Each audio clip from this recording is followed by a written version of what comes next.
I used to think that God was this higher power that was looking down on us, and I remember as a little girl I would pray sometimes for protection over our home because I had a crazy idea that our dryer was going to catch our house on fire. And so I felt it was important to pray because that's what I thought I was supposed to do, but I didn't know anything about him.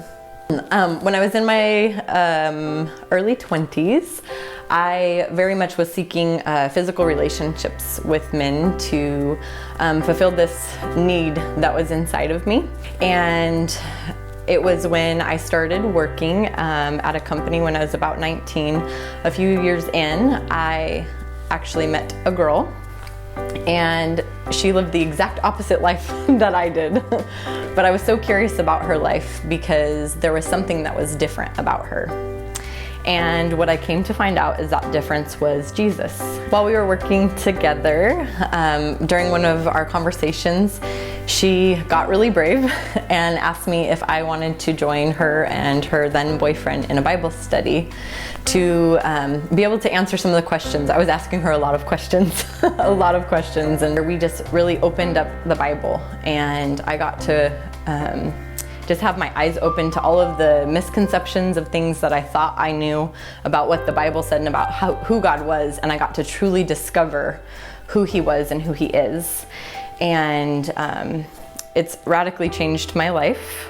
I have now been married for 7 years, and I get to raise my children to know who God is and to introduce them to Him, as well as that to my family and my friends.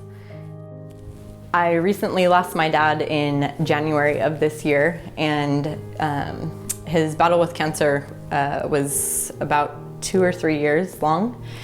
And so explaining that to your kids is a really difficult thing, as it is hard to understand it as an adult. I always go through these moments of life, and especially recently with losing my dad, and think, I don't know how people do it without Jesus. And I always think to myself, how did I ever do it without Him before?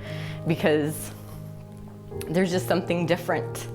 It's so different with having Him there and knowing that He's there with you regardless of anything that you're going through. And I want our kids to grow up knowing that they belong to Jesus, that they can find their worth in Him, and that it will make a difference in their lives, and that my relationship will have an overflow into their lives so that they eventually have their own relationship with Jesus as well. Having an encounter with Jesus has completely changed my life.